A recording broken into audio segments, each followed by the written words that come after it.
C'est parti. Tiens. Hop. Merci. Donc, il faut le on. J'ai mis on. Ouais, les deux on. Ah, les deux. Les deux on, ouais, c'est bon. C'est bon? Oui, c'est Ah bon, oui, c'est ça bon. part là. Voilà, donc c'est la reprise. Juste avant de démarrer sur le prologue, j'ai reçu hier, vous connaissez sans doute cette revue qui s'appelle la série des Cahiers Évangiles. Et bon, le thème, il est un peu actuel, parce qu'il y a un an précisément, il y avait le rapport de la SIAZ, vous le savez, et dans le rapport, il est dit que certains abuseurs avaient tordu le sens des Écritures pour se justifier, sans doute, je ne sais pas. Et donc, ça a donné l'idée à quelques exégètes de comment donc on peut déjouer les logiques abusives, c'est-à-dire comment contrer ceux qui prétendent se servir de la Bible pour. Voilà. Et donc tout un numéro. Mais c'est pas pour ça que je voulais amener, c'est justement dans les pages dernières là, il y a dans la page actualité les Français et la Bible. Il y a quelque temps, il y a eu un sondage, vous avez pu le lire peut-être dans la Croix et tout cela. Et là, c'est Éric Morin qui réfléchit un peu à tout ça. Et il conclut, en citant les évêques de France, en disant que peut-être les groupes bibliques sont une figure de la communauté, ou bien des groupes de communauté qui se cherchent, c'est-à-dire comment vivre à l'Église aujourd'hui. Eh bien, c'est peut-être une belle réalisation. Et les évêques soulignent ceci, que les groupes bibliques, qu'un grand nombre puisse faire l'expérience de l'écoute de la parole de Dieu comme créatrice de fraternité dans le Christ pour un nouvel élan missionnaire. Donc œuvre créatrice de fraternité, c'est-à-dire l'Église, c'est pas simplement l'institution, c'est pas simplement le culte, c'est pas simplement les assemblées anonymes de dimanche, mais comment faire vivre cette fraternité. Et donc ils y voient une modalité, voilà, de fraternité. Je crois que c'est très très positif. Et évidemment, et le dernier paragraphe, c'est pour encourager à la lecture de la Bible et aussi à mettre en évidence le troisième dimanche du mois de janvier, consacré à la parole de Dieu, depuis 3 ans déjà, je crois. Ça a été voulu par le pape François. Voilà, donc c'était pour ça que je vous le signalais, c'est le numéro 201. Alors, ceci dit, donc le prologue du 4e évangile, quelques clés de lecture. Mais la première clé de lecture, c'est effectivement de prendre le temps de lire, et même de relire, et même de mémoriser ce que l'on peut mémoriser, enfin, etc. Voilà.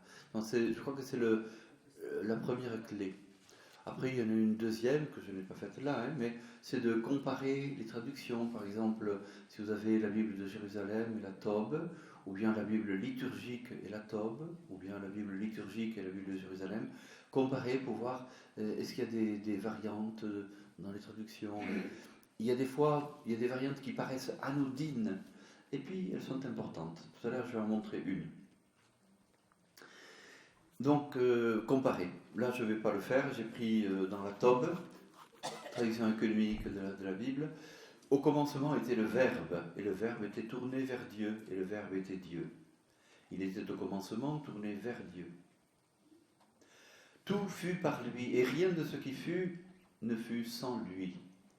En lui était la vie, et la vie était la lumière des hommes. Et la lumière brille dans les ténèbres, et les ténèbres ne l'ont point comprise. Il y eut un homme envoyé de Dieu, son nom était Jean, il vint en témoin pour rendre témoignage à la lumière, afin que tous croient par lui. Il n'était pas la lumière, mais il devait rendre témoignage à la lumière. Le Verbe était la vraie lumière qui, en venant dans le monde, illumine tout homme. Il était dans le monde, et le monde fut par lui, et le monde ne l'a pas reconnu. Il est venu dans son propre bien, et les siens ne l'ont pas accueilli. Mais à ceux qui l'ont reçu, à ceux qui croient en son nom, il a donné le pouvoir de devenir enfants de Dieu. Ceux-là ne sont pas nés du sang, ni d'un vouloir de chair, ni d'un vouloir d'homme, mais de Dieu. Et le Verbe s'est fait chair, et il a habité parmi nous, et nous avons vu sa gloire, cette gloire que Fils unique, plein de grâce et de vérité, il tient du Père. Jean lui rend témoignage et proclame « Voici celui dont j'ai dit, après moi vient un homme qui m'a devancé, parce que avant moi il était. » De sa plénitude, en effet, tous nous avons reçu, et grâce sur grâce. Si la loi fut donnée par Moïse, la grâce et la vérité sont venues par Jésus-Christ. Personne n'a jamais vu Dieu. Dieu, Fils unique, qui est dans le sein du Père, nous l'a dévoilé. Voilà donc ces 18 versets du prologue qui était vraiment très très condensé. Et déjà, la lecture fait apparaître des choses.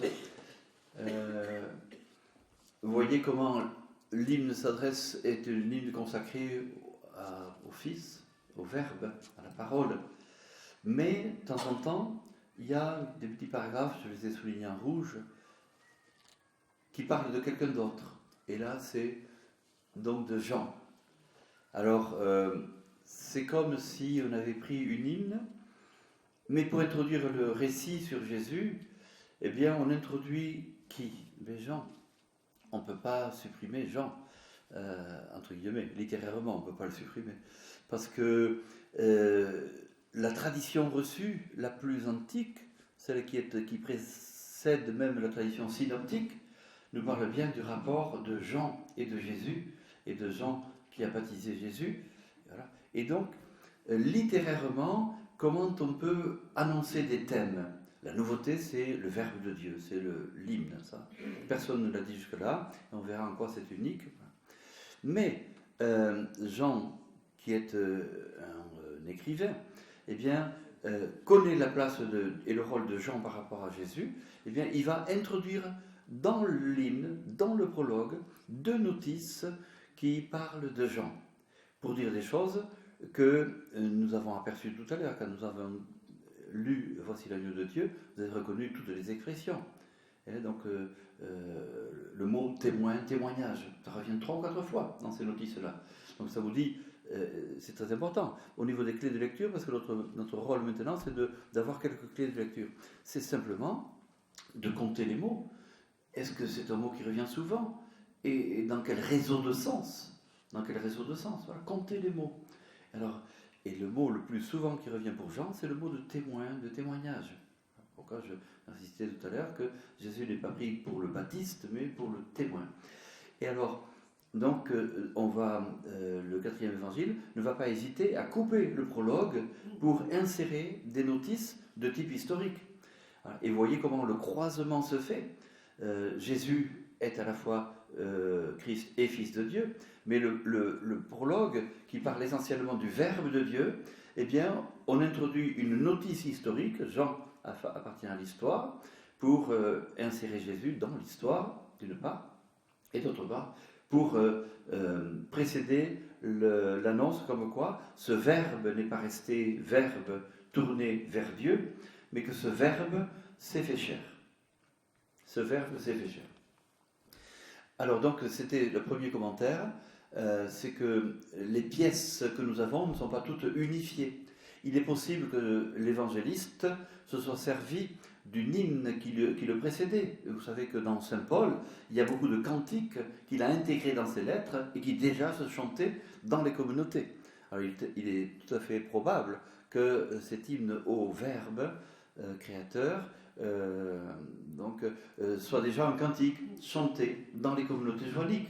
Souvenez-vous, nous sommes dans les années pour le moins 70, pour le plus dans les années 100, et en 40 ans, on se réunit tous les week-ends, enfin ça on peut dire tous les dimanches, et puis on marque les fêtes de Jésus et compagnie. Donc il y a des jaillissements de liturgie qui ont déjà vu le jour, et donc le prologue, il est possible que ce soit une hymne déjà au Verbe de Dieu, et le narrateur, le rédacteur, l'intègre et va lancer déjà les notices sur Jean pour annoncer ce qui va suivre.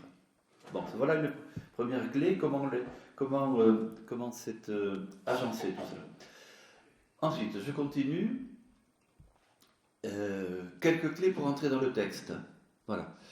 Alors, première chose, alors vous allez voir, je vais vous les dire d'abord. C'est important de regarder les acteurs, les personnes, les personnages, voilà, les acteurs dans un texte. Deuxièmement, ça sera important de regarder les espaces. Alors les espaces, c'est dans quel lieu on se situe. Mais également les espaces, c'est aussi tout ce qui est mouvement, les déplacements. Et les déplacements ne sont pas que physiques, les déplacements sont dans le sens également. Mais ici aussi, il y a physique. Et puis troisièmement, c'est les mots, le vocabulaire qui est employé. Le mot de témoin est hyper codé dans Saint Jean. On l'a vu tout à l'heure dans les deux textes. Mais également le verbe, on va y revenir maintenant, mais également la lumière. Tout à l'heure, on a signalé l'amour, bien sûr. Ce sont des mots hyper importants dans voilà. Le vocabulaire. Faire attention aux mots qui sont employés. Est-ce qu'ils sont répétés? Est-ce qu'ils sont opposés à d'autres? Parce qu'il y a un récit, quand on peut mettre en valeur telle chose, par opposition à telle autre aussi. Alors, par exemple, dans Saint Jean, vous allez souvent rencontrer la lumière et les ténèbres, par exemple. Voilà, la lumière et les ténèbres. Voilà. Donc, est-ce que les mots qui sont répétés sont opposés à d'autres constellations de mots, par exemple? Voilà, alors commençons par le premier regard sur les personnes. Les personnes. Alors, ah oui, donc je dois prendre mon texte, moi, en fait. Mon texte, et non pas les diapos devant. Et voilà. Donc, au commencement était le Verbe. Et donc, le Verbe, comment il est présenté? En relation avec Dieu, tourné vers Dieu. Et à la fin des premiers versets, on nous dit qu'il était Dieu. Là, tourné vers Dieu, Dieu. Puis, dans la deuxième partie, ce Dieu sera appelé Père. Dieu devient Père. Et c'est intéressant de voir à quel moment il devient Père, quand le Fils devient chair. Et le Verbe s'est fait chair. Et il se rapporte à Dieu comme étant le Père. Vous voyez? Donc, les appellations ne sont pas anodines. Dieu, c'est le monde de Dieu, c'est mettons, le haut, hein, on pourrait dire. Et le Verbe était en Dieu, il était Dieu. Tourné vers Dieu, Dieu.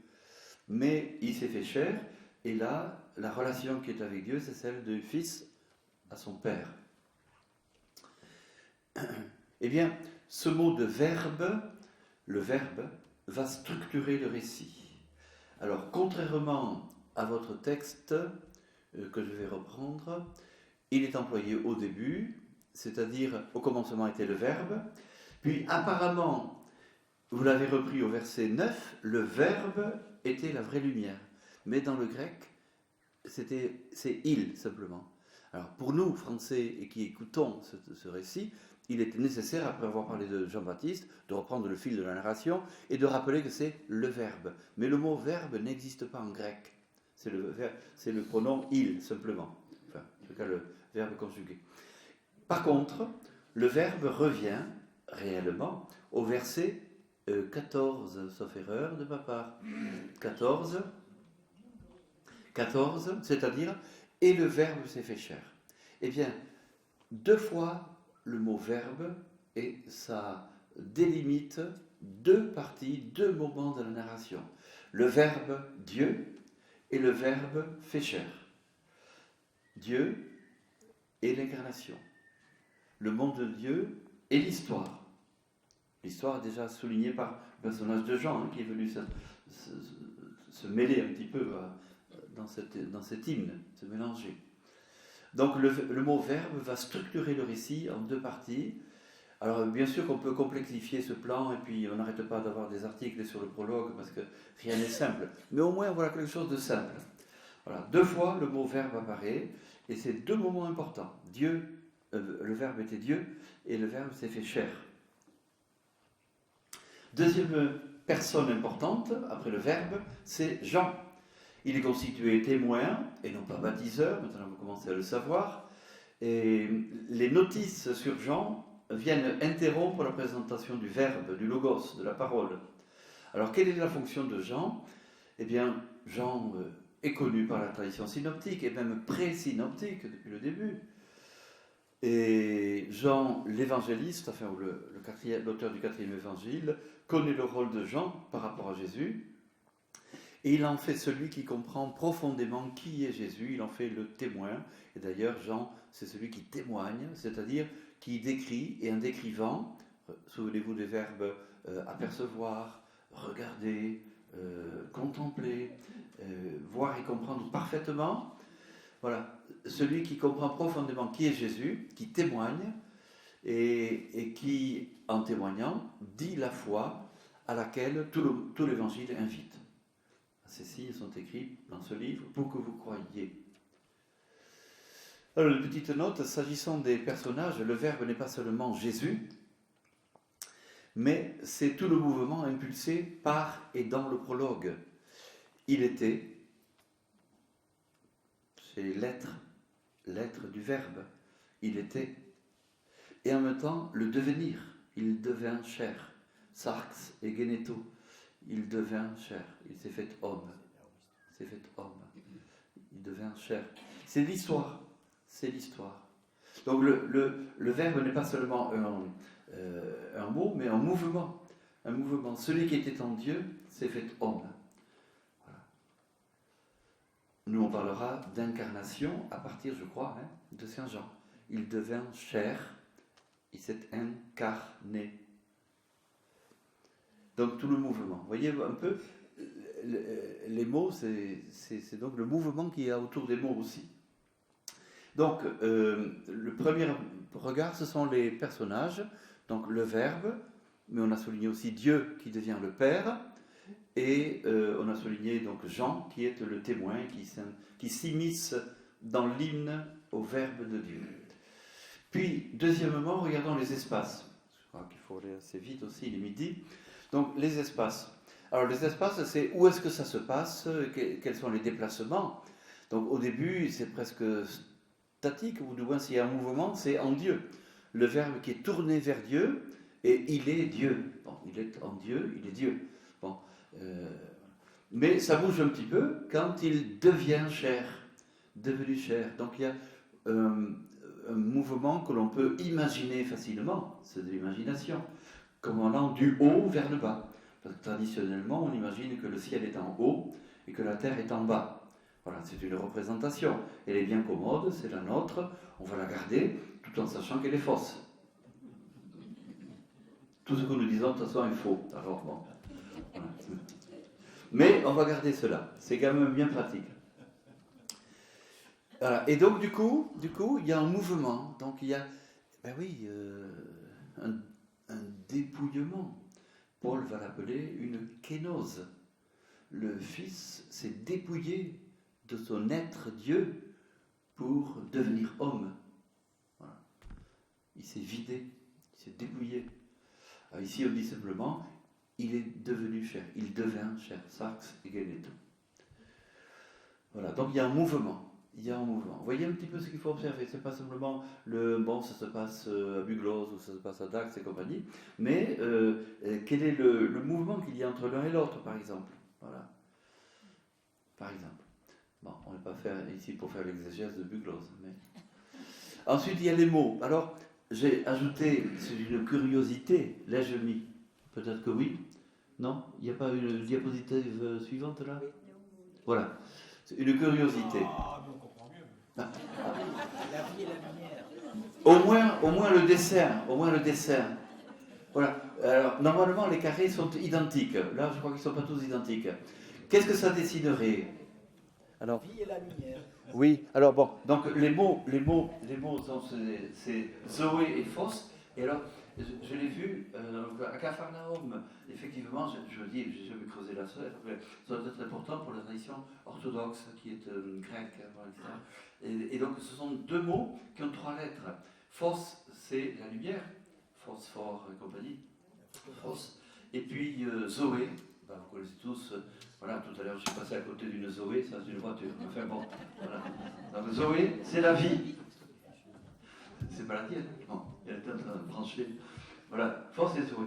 Non, alors, donc c'est deux mots hyper importants pour Saint Jean. Alors la tradition orthodoxe s'en est emparée, c'est presque le logo du patriarcat à Jérusalem, mais surtout je l'ai mis parce que ça dessine l'égalité de la longueur des mots, avec un centre, bon, l'oméga, bon, d'accord, je n'insiste pas sur l'oméga, mais l'égalité des 3 lettres et 3 lettres.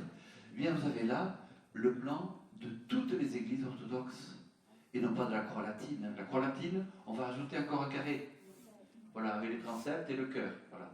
Et parce qu'on peut facilement installer une coupole ici, voilà. Et puis ensuite, on va faire des multiples, etc. Donc, c'est la réflexion que je me faisais hier soir, c'est-à-dire, avec ces 2 mots, vous avez donc l'emblème peut-être du patriarcat de Jérusalem ou des orthodoxes, vous avez 2 mots hyper importants du prologue, mais aussi vous avez le plan des églises orthodoxes qui considèrent l'Église non pas comme une croix, nous sommes marqués par la spiritualité du vendredi saint, tandis que les orthodoxes sont dans la spiritualité du dimanche de Pâques, l'anastasis. Le monument à Jérusalem s'appelle l'anastasis, la résurrection. Vous voyez que ça inspire des spiritualités différentes. Nous sommes dans le dolorisme davantage que dans le résurrectionnel. Pourtant, nous sommes ressuscités déjà à l'espérance. Voilà, et donc force et Zoé, c'est tout ce que je dis sur ces 2 mots hyper importants pour Saint Jean et déjà présents dans le prologue, vous les avez entendus tout à l'heure. Donc ce n'est pas sur ces mots que je voulais rester, mais sur le verset 14. Alors le verset 14, vous vous en souvenez, je vais vous le relire. Et le Verbe s'est fait chair, il a habité parmi nous, nous avons vu sa gloire, cette gloire que, Fils unique, plein de grâce et de vérité, il tient du Père. Alors pour nous, vous vous dites, mais quel est l'intérêt de s'arrêter sur ce verset? Alors, le premier intérêt, c'est la reprise du mot verbe. Je ne vais pas parler du verbe maintenant, j'en ai fait déjà. La reprise. Reprenant ce mot, c'est pour marquer l'incarnation et l'entrée dans l'histoire, je ne vais pas reprendre ce mouvement. Mais c'est surtout pour insister sur ces 3 mots qui sont associés.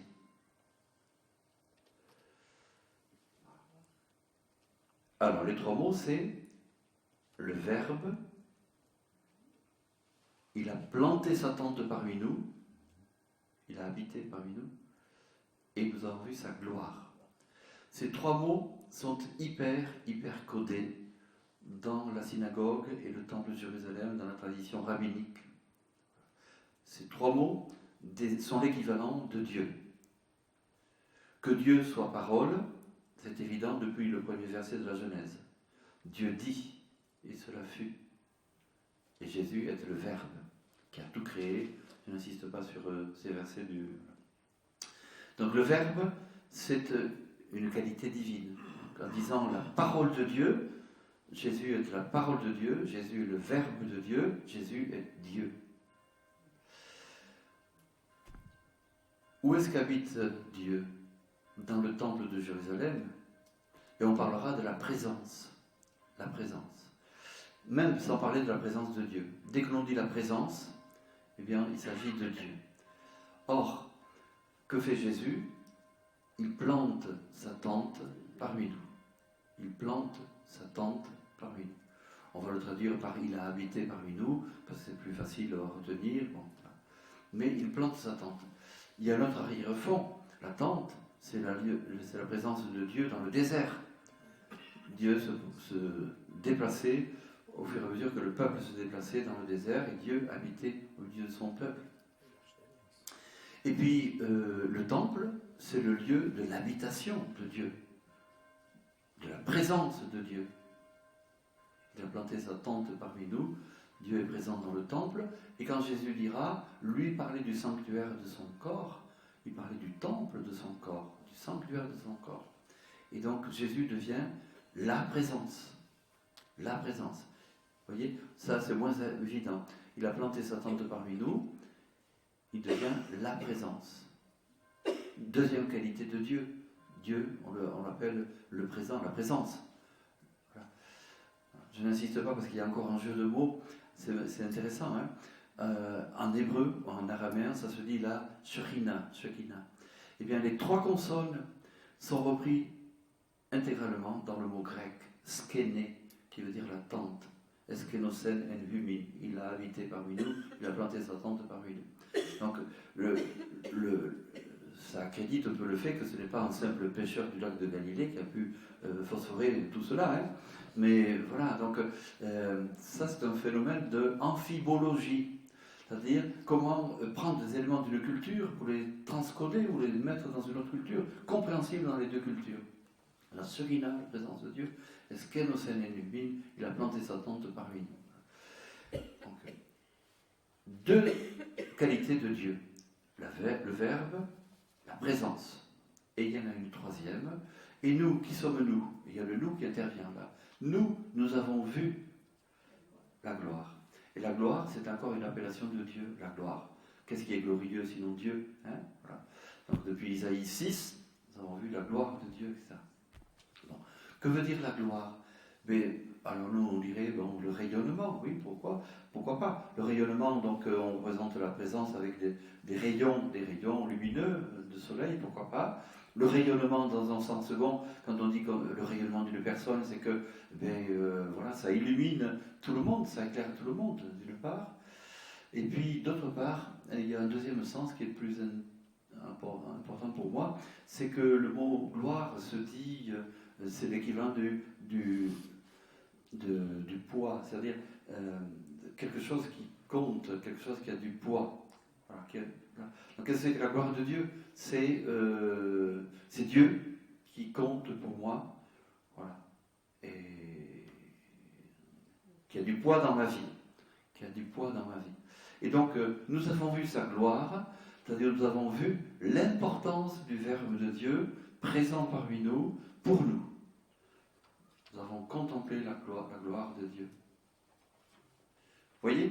Donc, ces trois mots associés. Je dis, dans le vocabulaire, quels sont les mots qui sont associés? Alors, évidemment, je n'ai pas découvert ça du premier coup, et heureusement qu'il y a quelqu'un qui m'a introduit là-dedans aussi, pour montrer que c'était les trois déterminations de Dieu au moment où Saint Jean écrit, au moment du rabbinisme, au moment du temple de Jérusalem, etc.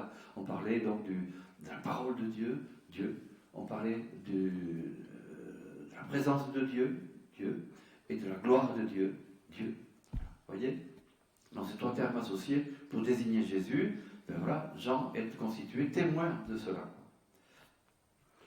Voilà, donc les mots associés. Bon, je reconnais que Saint Jean, c'est pas le plus facile pour vous pour s'atteler à ce genre d'exercice. Les paraboles sont un peu plus simples quand même. Voilà, donc trois mots qui, au temps du temple et de la synagogue, au 1er siècle, désignent Dieu lui-même. Voilà, donc si on insiste un petit peu sur le verbe, donc au commencement, Dieu dit, donc c'est le verbe, d'accord. Il devint chair. Qu'est-ce que c'est que la chair? Il aurait pu dire, oui, il est devenu homme. Voilà, il n'a pas employé, on ne dit pas qu'il devient homme masculin, on ne dit pas qu'il devient homme humain, générique, mais on nous dit qu'il devient chair. Et qu'est-ce que c'est que la chair? C'est l'humanité dans sa fragilité. Autrement dit, c'est comme si on disait, Dieu s'est rendu vulnérable, fragile. Voilà. Donc Saint Jean le dit comme cela, mais Matthieu le dit différemment. Et il le fait naître dans une crèche à Bethléem. Le pauvre petit, il dit rien hein, quand Hérode veut, etc. Donc ça signifie la même chose, c'est-à-dire l'extrême fragilité qu'a accepté Dieu pour venir dans le monde parmi les hommes. Ensuite, il vient de planter sa tente, j'en ai parlé tout à l'heure, la Shekinah, la gloire, etc. Donc ce qui fait qu'on pourrait presque représenter, effectivement, vous l'avez là déjà, le verbe, et donc effectivement il y a un mouvement du haut vers le bas. Donc vous avez le mouvement qui est très important pour Saint Jean. Et si vous voulez, c'est le... comment dire ça? Saint Jean contemplera ce qui s'est passé, ce qui était au ciel, et ce qui sera au ciel. Voilà, donc, le regard de Saint Jean est un regard apocalyptique, au sens de la révélation. Qu'est-ce que c'est que l'Apocalypse? C'est donc intégrer le ciel pour voir ce qui s'y passe et pour voir en quoi ça concerne notre vie ici-bas. Et donc le visionnaire de Patmos voit les visions du monde de Dieu. Et on pourrait dire que le christianisme est de type et de nature apocalyptique. C'est-à-dire, surtout si on prend ce prologue, Jésus appartient au monde de Dieu.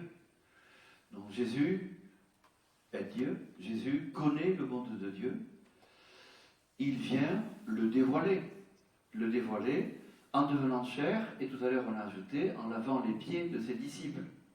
Jusque-là.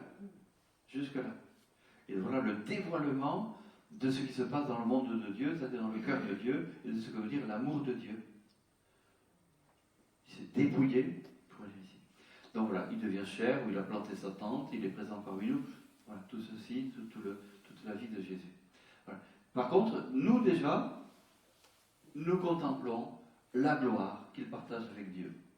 Et donc du coup, Jésus a regagné le monde de Dieu, il est en Dieu, il est auprès de Dieu, etc. Et nous contemplons sa gloire. Quoi.